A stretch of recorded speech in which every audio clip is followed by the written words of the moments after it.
Well, in this moron reviews, we'll do Resident Evil 7. Is it any good? Yes, it's good. It's damn good. A lot of times I'm finding out that I'm doing more of just going around the house and everything instead of actually going what I'm supposed to do and do what I'm supposed to do. Just searching everywhere. That's why I spend a lot of my time, spend hours. I could have it beaten by now if I was actually just doing what I was supposed to do. It's a very enjoyable game. In my opinion, it's the best one. I've tried to play the first few, the first one, Resident Zero, Resident 1. I couldn't really get into it. I thought they were kind of boring and slow. I know, oh, that's heresy. Everybody loves those first games. I really was not into them. I thought this was the best one. Now, if I was to rank the ones I have played, now I will admit Resident Evil 6 is definitely not one of the better ones. It's good enough, in my opinion, to play and to keep. Resident Evil 5 comes in second.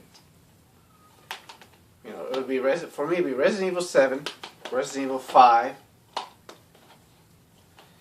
Resident Evil Revelations 2, and of course, then finally 6. Now, if they had bettered the mechanics of the first Resident Evils, that they were like Resident Evil 7 and everything, you know, where the camera angle doesn't all of a sudden switch on you and things like that. You know, mainly that was my issue. You know, it wouldn't have been so bad. But after a while, I just get tired of it. I'm not that great at stuff like that. Puzzles, I'm not so bad at. It's interesting. I see a little dot on my shirt, but that's the sun. But anyways, Resident Evil 7 is pretty good. You're running away from this this crazy family, Jack Baker, his wife Margarita, some crazy dude. I haven't really dealt with him too much yet. Margarita so far only when I played as Mia. And then you go down in the basement and then there's the mold people.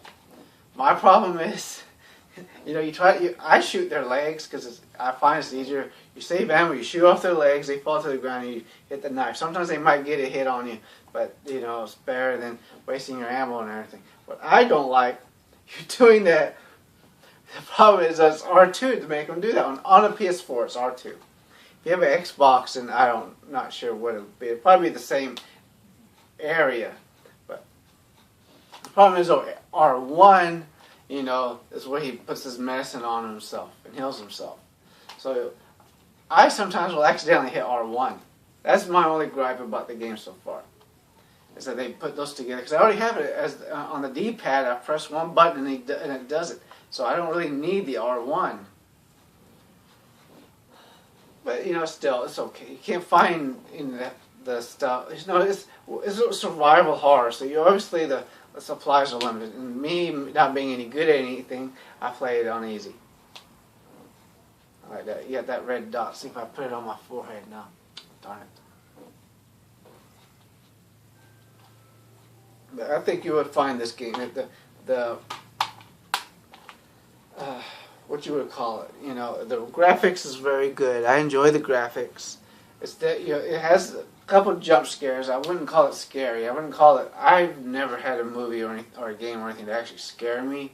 You know, this is definitely going to have more of the tense moments than the other Resident Evils I've played. Well, obviously, because those others are just action. You know, it's like what they did with Dead Space. You know, Dead Space 1 was awesome, and then 2 and 3 they made it action. My only real gripe against, of course, Resident Evil 1 Revelations 1 was you fight the final boss, and the whole time he has his hand over the heart. There's a time mission because you're going up in the elevator, and he keeps his hand over the heart where you gotta shoot him.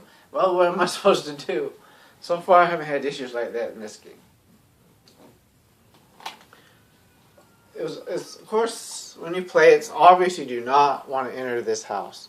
You can look at it from the outside, the way the gate and everything is, you know. Let's face it, if it was me, I would have gotten the hell out. I would not have went into the house.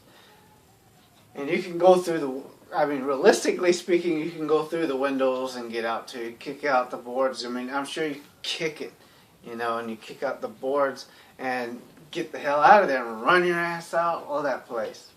You know, and that's what I like about Jack is he's kind of slow. You know, you stand in front of him, he swings, you move back, you know, and then he misses and you run right past him. The mold people aren't as easy to get past him. The arms kind of stretch out at you. probably are more than that.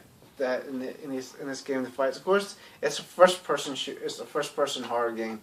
It reminds me. Well, it's the first person. It reminds me of Alien Isolation being first person. Alien Isolation has a little bit more tense situations with that alien. You know, you're hiding from it, and sometimes it finds you and just rips you out of wherever you're hiding. And this one, you know, you got a shotgun. You got a. My opinion is best not to, when you're being chased by Jack or Margaret or anyone else, it's best not to just shoot them. Just get away from them. Don't waste your ammo because you can't really harm them until it's a boss fight. They'll mold people, shoot them in the leg, they fall down. You take your little knife and you bash in their heads with it the best you can. Other than that, there's really not much you can do. But you know, I mean, you can keep shooting them in the head. If you're lucky enough not to miss, of course, the first shot, I believe they all like move a little bit, then you can get the next shots.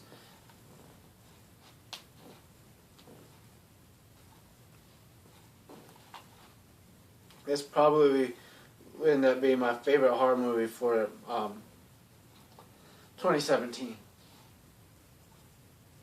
Alright, the PlayStation VR is not for use by children under 12. And it only is 23 gigabytes of memory. Not as much as some of these other games.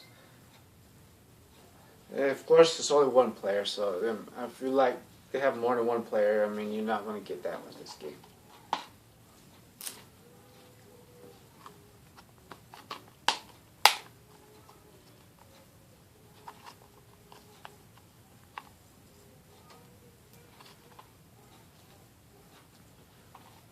It seems like when I don't remember the Asian girl's name from part 6. I remember there's a scene where she grabs one of those little whatever things, and she says something about. I remember playing it, and I remember her saying something that she has a client.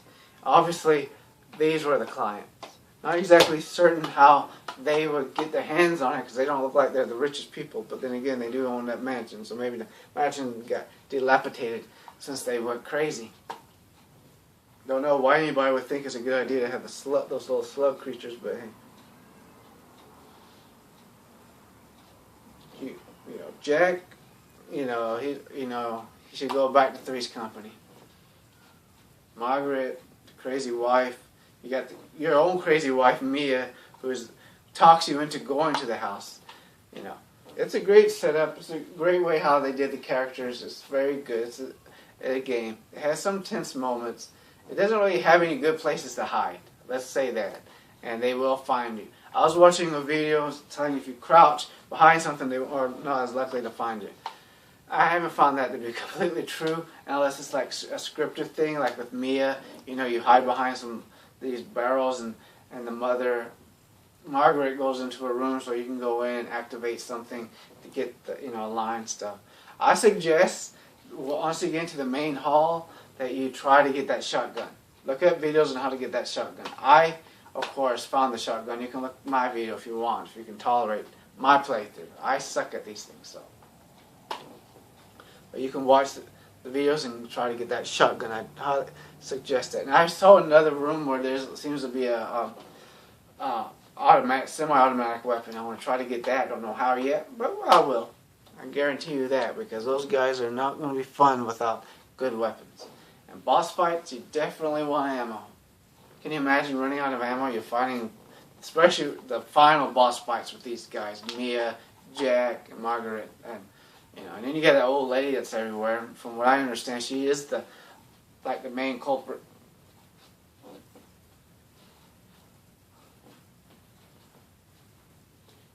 Personally, this is I think this is a good game. I was not much impressed with the first one when I saw the remake. I know that's heresy.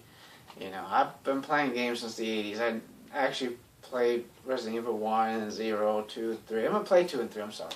What am I talking about? I never played 2 and 3. Maybe those are better. But 1 is just the mechanics. I don't like, you go in a direction, and all of a sudden the camera angle changes. You go in a direction, and all of a sudden the character turns around. I found that annoying.